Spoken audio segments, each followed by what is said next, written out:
어렵고 복잡한 경제 이야기 쉽게 풀어드리는 순서입니다. 삼성의 위기론이 커지고 있습니다. 반도체 시장이 불황의 터널을 빠져나와 봄을 맞이한 듯 했는데 근데 삼성전자는 이 HBM 경쟁에서 주도권을 잡지 못하면서 고전을 면치 못하는 상황이 됐습니다. 정철진 경제평론가와 함께 이 내용 오늘 짚어보겠습니다. 자, 안녕하십니까? 어서 네, 오십시오. 안녕하세요. 자, 삼성전자 그러면 초인류 이러면서 거의 세계의 반도체 시장에 명성을 떨치던 우리 자랑스러운 기업이었는데 네네. 지금 반도체 시장이 AI, 인공지능을 중심으로 빠르게 재편이 되고 있어요. 여기서 그렇죠. 지금 소외가 됐다는 거잖아요. 네. HBM이라는 겁니다. 네. 고대역폭 메모리인데요. 짧고 좀 쉽게 말씀드리면 우리 메모리는 기억하는 거고요. CPU나 GPU는 명령을 내리는 건데 과거에는 기억만 많이 하면 됐잖아요. 네. 그런데 이 챗GPT와 함께 AI 시대가 오면서 명령을 내렸을 때 그 기억하고 있는 그 기억이 다량으로 분출돼야 되는 거예요. 그러니까 기억도 잘해야 되지만 그 통로가 1차선, 2차선이 아니라 4차선, 8차선, 16차선에 그 데이터가 빠져나오는 길까지 갖춘 그런 메모리가 필요한 겁니다. 처리 그게 속도가 바로 빨라야 된다는 HBM입니다. 소리죠. 예, 아. 그게 바로 HBM이라는 건데 네. 시간은 2019년으로 올라갑니다. 근데 2019년 때만 해도 지금과 같은 이 AI 세상, 챗 GPT 네. 몇 개 치면 이게 동영상까지 만들어내는 그런 세상이 올 줄 몰랐죠. 근데 2018년, 19년만 해도 이 HBM이라는 게 만들기가 굉장히 어려워요. 네. 그러니까 삼성전자 같은 경우에는 굳이 왜 우리가 이런 거를 하고 있어야 될까라고 해서 HBM 사업부를 2019년 당시에 접었고요. 반면에 SK하이닉스는 더 간 거고요. 그리고 코로나19가 왔고 끝나고 이 오픈 AI라는 곳에서 이 챗 GPT를 나오게 되면서 아하. 엔비디아가 GPU를 가지고 AI 가속기 칩이라는 걸 만들고 네. 이게 정말 급속도로 1년 반 사이에 진행이 되지 않았습니까? 그런데 HBM을 만들 줄, 제대로 잘 만들 줄 아는 데는 하이닉스가, 물론 이제 삼성전자라든가 마이크론도 만들지만 네. 높은 수율로 다량으로 공급할 수 있는 회사는 하이닉스뿐이었다라고 해서 주가가 폭등한 거고 네. 뒤늦게 삼성전자가 다시 추격하려고 했는데 문제가 우리가 수율이라고 하죠. 네. 10개를 만들면 과연 몇 개가 제대로 나올 수가 있는가? 네.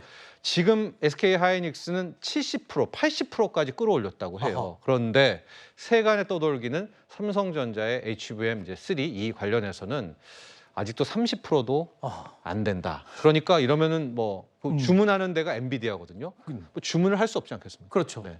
아니 그러니까 불과 2년 전까지만 해도 SK 하이닉스는 그냥 D램 반도체를 그냥 대량으로 수출하는 네. 그리고 삼성전자가 오히려 고부가가치 반도체를 수출하는 네. 이런 회사로 알았는데 그게 1년 반 만에 완전히 뒤집힌 거네요. 그렇습니다. 그게 아하. AI 그리고 엔비디아의 AI 가속기 여기에 들어가는 고대역폭 메모리 HBM 그렇군요. 이것이 사연이 있었던 겁니다. 자, 삼성전자의 이 위기론 곧 이재용 회장의 리더십으로 연결될 것이 뻔합니다. 무엇보다 5년 전에 이 HBM 개발팀을 해체해버렸던 그 뼈아픈 실수, 바로 이에 대한 지적이 나올 수밖에 없겠죠. 삼성전자는 이 HBM 시장 진입에 한 발 늦으면서 결국 하이닉스와 희비가 교차하고 있는 이 상황이 된 겁니다. 이 상황에서 이재용 회장은 지금 가업을 물려받은 상황에서 아버지가 세워놓은 이 업적에 본인이 어깨가 무겁고 지금 굉장히 괴롭겠어요. 맞습니다. 2019년 당시에 이 결정을 내린 총 책임자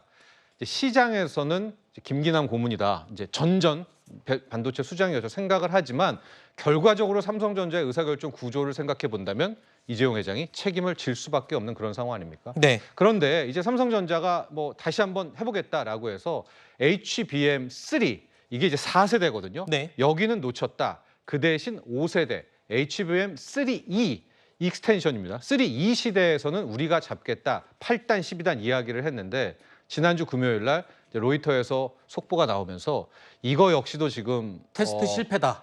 그러니까 실패라는 표현은 맞지가 않죠. 왜냐하면 네. 이게 수능일처럼 며칠의 통과 실패가 아니라 아. 계속 도전을 하는 거니까. 네. 그런데 4월 말 기준으로 이미 잘 될 줄 알았었던 HBM3 이마저도 안 됐다라는 보도가 나왔고요. 이제 그래서 삼성전자도 원포인트 인사를 단행해서 전량현 전 반도체 부문 회장급입니다. 부회장급이 와서 새롭게 이끌어 간다라고 하는 건데 결과적으로 현 상황에서는 삼성전자가 어떻게든 이제 5세대 HBM3E에서는 네. 뭔가 납품도 하고 앞서간다는 신호를 시장에 줘야 삼성전자 뭐 주가뿐만이 아니라 네. 말씀하신 대로 이재용 회장의 리더십도 네. 여기에서 인정을 받을 수 있을 원래 최근에 이 최고 경영진도 젊은 세대들로 다 바뀌었었는데 네. 도로 다시 그 윗세대로 그렇습니다. 이, 되바뀌면서 원래 이제 반도체 쪽의 성골이죠. 네, 그러니까 전영일 뭔가 부회장. 문제가 있고 지금 급하니까 네. 혹시 이러는 게 아니냐 이런 해석도 나오기도 했었는데 네. 과연 지금 빼앗긴 위치를 삼성전자가 다시 되찾을 수 있을지 또 한 가지 이재용 회장이 이 책임을 지고 리더십으로 네. 이끌어서 이 위기를 타개할 수 있을지 전 세계가 지금 주목하는 그런 그렇습니다. 상황이 된 겁니다. 자, 일단은 이런 이 상황 중에는 우리나라 주변 정치, 경제, 지정학적 위치도 굉장히 중요하거든요. 네. 오늘 앞서 저희가 한일중 정상회담 이야기를 잠깐 언급하기도 했는데 이게 정치나 외교 문제뿐만 아니라 지금 경제적으로도 네. 아주 직결된 이 삼국 정상회담이잖아요. 그렇습니다.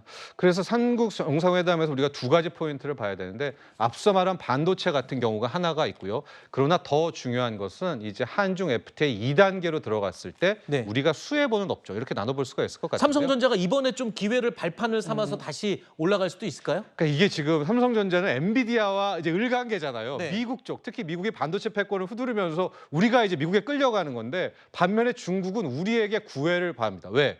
미국이 자신들을 압박하니까 결과적으로 중국은 우리에게 이제 손을 구애를 하면서 우리한테도 좀 투자를 해라. 네, 미국이 압박해도 우리한테 좀 할 것 좀 해줘라고 해서 이번에 리창 총리가 콕 집어서 이재용 회장을 만났다라고 하죠. 그러나 반도체는 중국 쪽 사이드보다 지금 삼성전자 앞에 놓인 것은 이 엔비디아와 관련한 어허. HBM3E를 풀어가는 것이 중요하다고 볼 수 있겠고요. 네. 이번에 한중일과 관련해서 한일중과 관련해서는 한 가지만 보시면 됩니다. FTA 2단계는 문화 법률 쪽이에요. 네. 중국과 맺었던 FTA 1단계는 서로가 포기할 수가 없어요. 네. 다 딱딱 맞짱 떨어지기 때문에. 그러면 2단계 문화 법률 쪽에서 우리가 원하는 것은 한류 제한령, 그렇죠. 한한령을 빨리 이제 해제라. 공식적으로 풀어줘라. 왜냐하면 네. 여행은 무야무야 풀어줬거든요. 네. 게임도 한 작년, 재작년부터 몇 개 판호를 준다고 하죠. 네. 허가를 해줬는데 이제 한류 쪽 이 화장품이라든가 엔터는 네. 이게 푼 건지 만 건지 애매하거든요. 근데 오늘 주식시장에서 보면 SM 같은 엔터테인먼트 업종 주가가 거의 급등을 하고 있는 것을 본다면 시장에선 역시 한한령 확실히 좀 풀어주기를 강력히 기대하고 있는 것 같습니다. 알겠습니다.